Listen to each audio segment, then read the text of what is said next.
So worship. Worship feels good, right?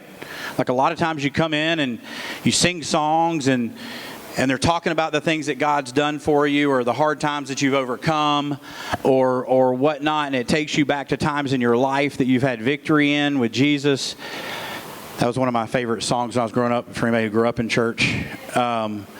Anyways, but what we're going to talk about today is that, just to get really blunt, worship's not about you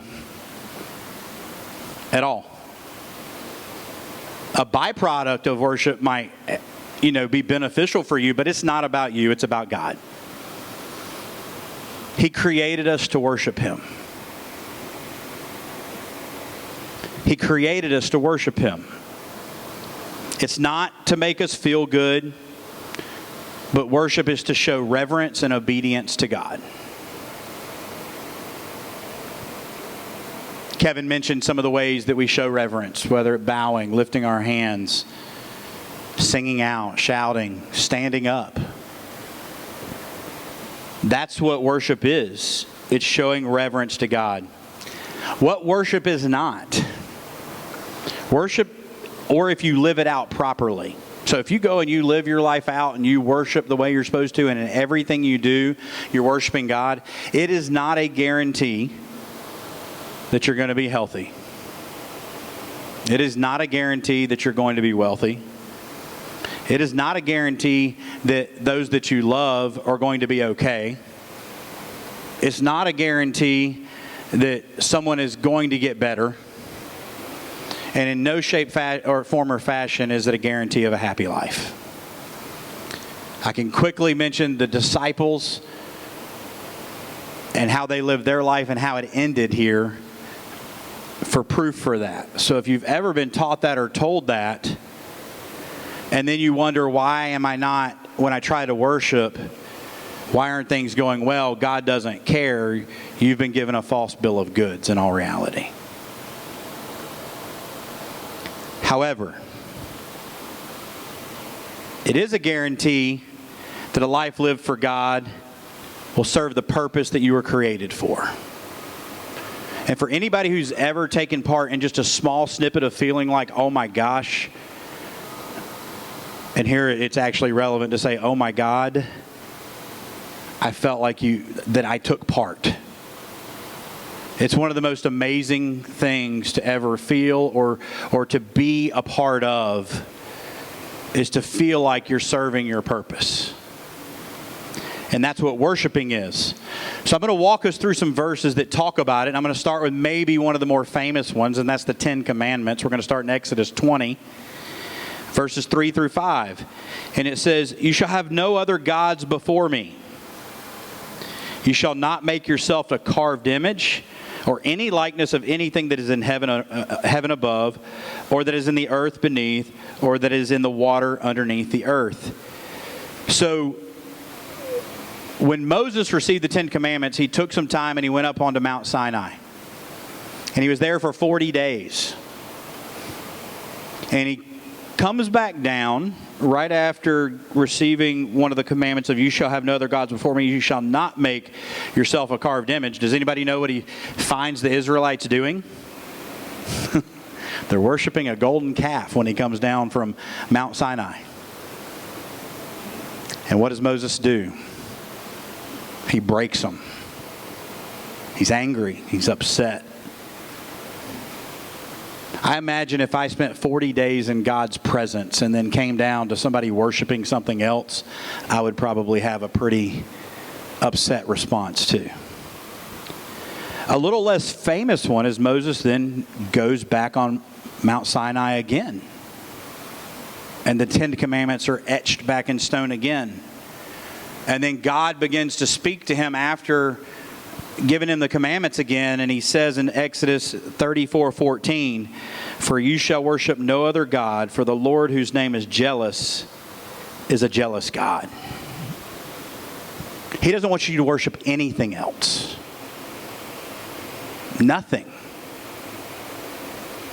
He doesn't want you to worship things that you enjoy, your comforts, any of those things. He only wants you to worship Him. It's why we were created. And so if he only wants us to worship him, what does that look like? What does worship as a lifestyle? What does constant worship look like if it's not just the 15 minutes before the sermon and the song or two after? What is worship as a lifestyle look like? And I would argue that worship as a lifestyle is a byproduct of knowing God. If we know God, we're going to worship him. So let me take a step back. And I met my wife about 16 years ago now. And I remember the first thing I thought when I saw her was, that lady's smoking hot. I need to talk to her. And I did talk to her, and then I found out that, so both of us have been previously divorced. I found out that I had 3 kids, which I already knew that part. But I found out that she had 3 kids too. And in case you aren't doing the math, 3 and 3 is 6. And that's a lot of kids. And so it took me a while to get up the courage to finally ask her out on a date, and to let you into a little bit of Tara's sarcastic side. When I finally asked her for her number, her response to me was, well, we've been dancing around that one for a while, haven't we? And so, yes, we had. But I tell y'all that story to say that, from that moment on, and as we began to date, and even after we got married, I really got to know Tara. And she was still smoking hot, but I got to know her too, beyond that. And for anybody who's ever had the privilege of getting to know her, you realize that she just exudes love for others, even when she's not necessarily trying to. It's just who she is. And the one thing that I can tell you is that who people see is exactly who she is. It's not a show. It's not a farce. It's not anything of that nature.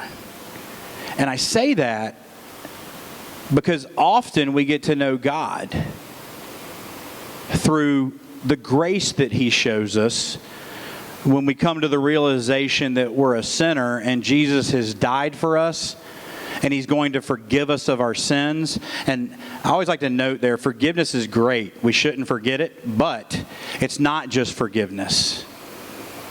It's innocence in our sin, because Jesus died for us and washed it away. And so often we get to know him in that grace and that forgiveness and that innocence, and that's good. But it can't stop there. It's got to go beyond that. It's got to get to truly knowing the character and who God is as a whole. And the way that we do that is by reading the letter that he gave us, which is the Bible. Now I'm going to talk for a minute about Psalm 119. Psalm 119 is a chapter, and they're going to scroll something behind me here while I talk about it. It's a chapter in the Bible that is about worshiping God in your life. You're going to notice that there's some capitalized words throughout. Your statutes, your commandments, righteous rules, your statutes again, your word. And it's going to go on, and it's talking about knowing what God has said to us. And it's over and over and over again. Here's the thing about Psalm 19, and I want y'all to hear this. Psalm 19 is not a command to go and read your Bible. Psalm 119 is a result of knowing God. The person who wrote this is able to write it the way that he did because he knows God. It's not him telling you, hey, these are the things you need to do to know God. It's because I know God, this is the way that I live my life. That's what Psalm 119 is.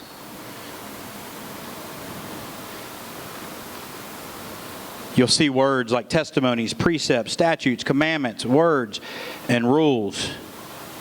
But again, it's not an exhortation to study your Bible, but a result of knowing him. Psalm 119:71 says, "It is good for me that I was afflicted, that I might learn your statutes." It is good for me that I was afflicted? That's hard to read. It's good for me that I went through a terrible time in my life. It's good to me that I screwed up and had to suffer the consequences of those actions. It's good that, and fill in the blank. with hard things that you've been through in life that sometimes, just to get really, real, they just suck. They're not fun. You potentially don't see the good from it. It hurts. But as Christians, we can have a hope that even when we go through those times, that good can come from it, even if we don't see it. Even if we don't know what it is, we can know that good comes from it. Psalm 119, 105 says, Thy word is a lamp unto my feet and a light unto my path. There's an old song, I grew up in church, that uses those exact words. When we get to know His Word and in turn get to know God, we will more clearly see where we're going and how He's using us. To go back to the affliction part, that's a hard one. And it's not the only place that it talks about it in the Bible, about being joyful or worshipful through hard things. I've been through divorce, and I wouldn't wish it on my worst enemy. My oldest son, when he was 10 years old, had cancer, and he crawled around our house. He's okay now, but he crawled around our house at 10 years old because he wasn't strong enough to walk. That's not fun to see as a parent. And I won't say that I'm perfect, because I am very far from it.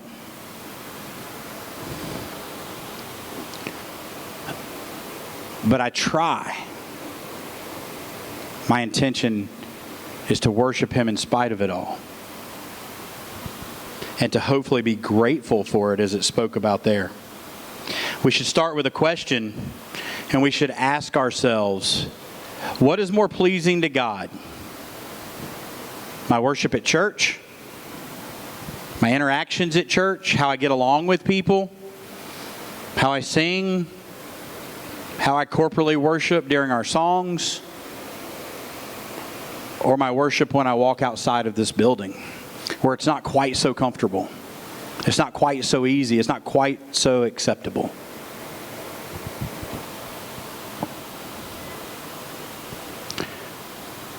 Jesus talks about worship also. And every time He talks about it, He kind of refers back kind of again to the same things that are talked about in Psalm 119, and He talks about the commands. In Mark 7, He says, These people honor Me with their lips, but their hearts are far away. Their worship is a farce.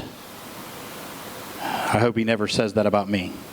For they replace God's command with their own man-made teachings. If you love Me, in John 14:15, He says, If you love Me, you will keep My commandments.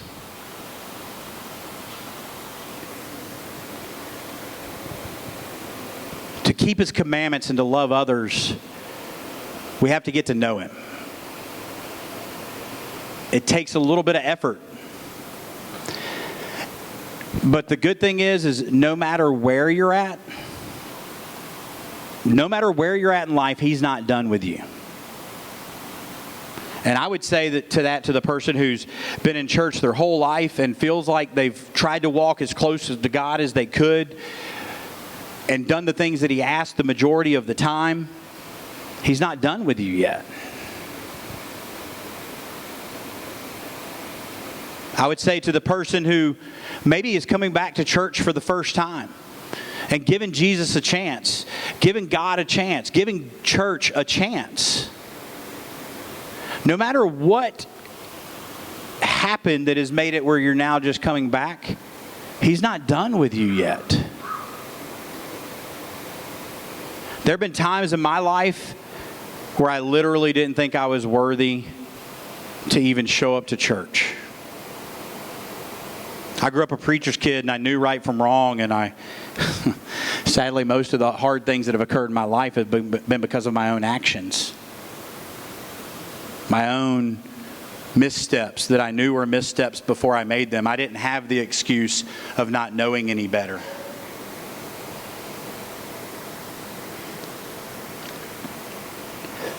But no matter what it is that you're going through, whether it's you're just coming off of a divorce and you're hurt and you're broken and this wasn't what it was supposed to be, or you were hurt and you were broken and this isn't what it was supposed to be.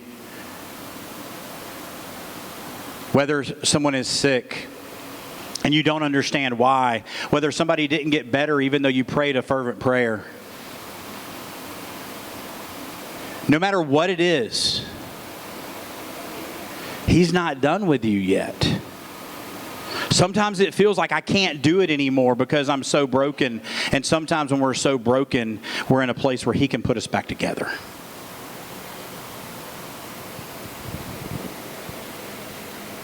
I know I've been there.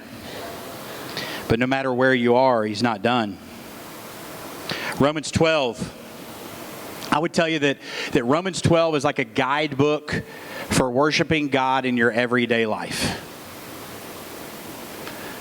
Romans 12:1 says, I appeal to you, therefore, brothers, by the mercies of God, to present your bodies as a living sacrifice, holy and acceptable to God, which is your spiritual worship. If you go on and read the rest of the chapter, which I would encourage you to do soon, really basically what it's saying is that we, as Christ followers, every way we should respond to the world is the opposite of how our human condition is going to ask us to respond. What our natural tendency is we're going to be asked to respond differently. And when you get to near the end of it, it's going to say, oh, and by the way, these aren't just for people that you like. It's for the people who wish bad on you. It's for your enemies. Anybody can love that person that loves you. Anybody can be kind to the person that's kind, can be giving to the person that's giving, even if they aren't giving to you, but you see them giving to somebody else. But what about the person who you don't see do anything right? Number one, I would say you don't know their story and what brought them to that place. But number two, I would say that you're called to worship God by loving them. 1 Corinthians 10:31 says, so whether you eat or drink or whatever you do all to the glory of God. That's pretty mundane, right? Whether you eat or drink. You can kind of take out the part in there or whatever you do. So whether you eat or drink, do it for the glory of God. That's the most simple things we do. We all do it every day. Eat or drink. What do you do in your life that is mundane that you feel like, how am I supposed to worship God doing that? What I'm telling you is that you can. I sell heating and air conditioning for a living. It's not very ministry on surface. And I won't say I'm perfect, but I try to bring God into what I do, even if it's the relationship with my coworkers or my boss or the people that I sit at a table with or whoever it might be. I'm not perfect at it. I'm far from it. But I do believe that I've come some way and I'm not where I once was.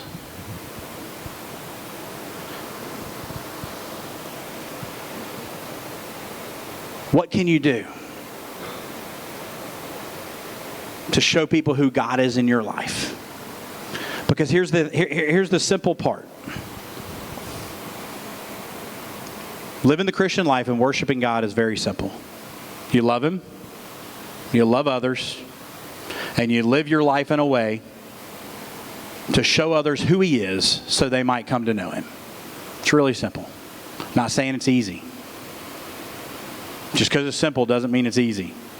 You watch, I'm not a basketball player. You watch the guys play basketball and they sit there, and if you've ever been to a professional game, before the game starts, and they just sit there and shoot, and it's like swish, swish, swish, swish. I think I can look somewhat like them when I do it, but it doesn't go swish, swish, swish when I play. It looks really simple. Worshiping God is a simple thing. You just have to get to know Him. I truly believe that worshiping God is very similar to something that is talked about maybe a little more often in church, and that's irresistible grace. Irresistible grace is when somebody who doesn't know Jesus recognizes that they're a sinner. Whatever happens in their life, they realize that they've messed up. Somebody has introduced them to God. They realize that Jesus has died for them to not just make them forgiven. Yes, forgiven, but that's just part way there. Actually innocent, like you never committed the sin. So irresistible grace is the moment when you recognize that and you just can't turn away from God. I've never met somebody who can describe, not in legal terms what it is, but the moment that they recognized God's grace for them and their faults and was able to turn away from it. I would say that worshiping God should be the same for as you get to know Him. Because as you get to know Him, you can't help but worship Him. It becomes a part of just what you are. It oozes out of you. I would be the first to say that there are times when I struggle with this. I told y'all earlier, I feel like when Nathan and Leonard pick a topic for me to talk on, it's so because it's something I need to work on. And so there have been multiple times as I've gone through this, studying and reading and preparing and almost feel not worthy, but I know that that's from Satan.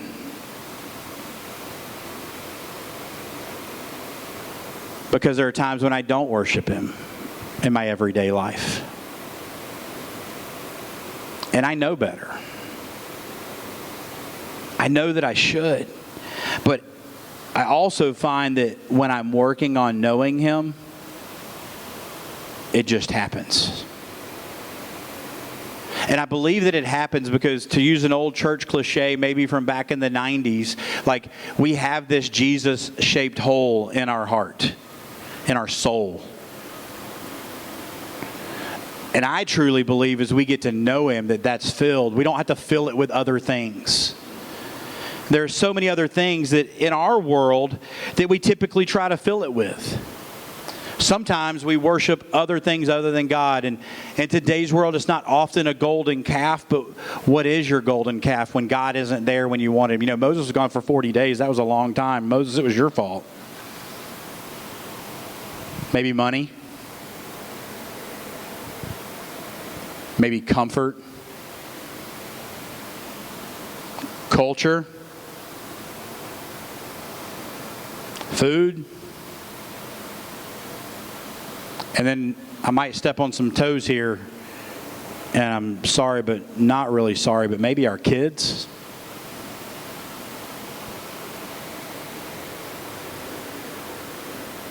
What are you worshiping in place of God? What's more important than Him? I would say that I want to live my life in a way that it is abundantly clear that nothing is more important. I fail sometimes, more than I want to.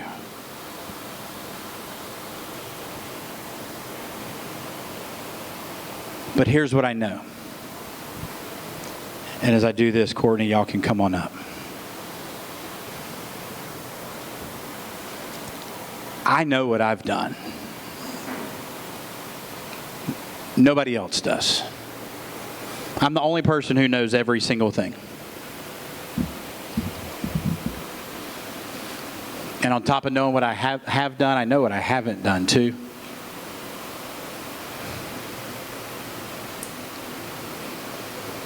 And I know that He loves me despite myself.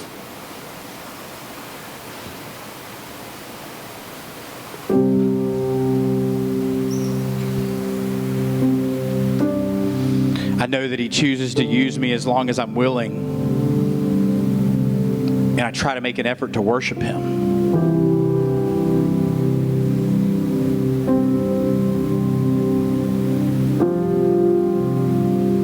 He's not done with you yet. I don't care where you're at, and He doesn't care where you're at. He's not done with you yet.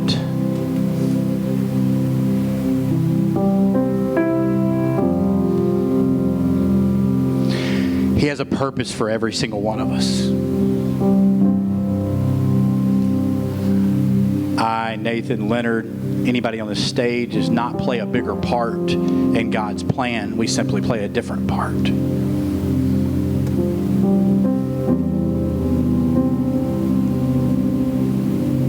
Do you know Him?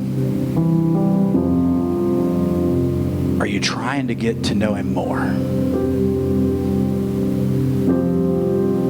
Because I truly believe that if we try to get it to know Him more, that we can't walk away from worshiping Him. If you look and you feel like you aren't worshiping Him how you wish you would, I would challenge you to dig deep. Spend time with Him and reach out to Him. One of the things that I heard somebody say one time that stuck with me more than anything, because often when we don't worship Him, it's simply because we don't feel like we're worthy to. Because when we know Him a little, we know He's a perfect God. When we know Him a little, we know that He saved us by grace. When we know Him a little, we know that our sin needed to be forgiven.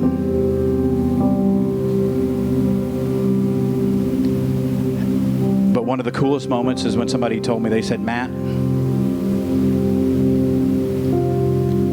you actually aren't the only one who knows everything you've done. Jesus does. But unlike Satan, who knows my sins and my name, but he chooses to call me by my sin, Jesus knows everything I've done, and He still chooses to call me by my name.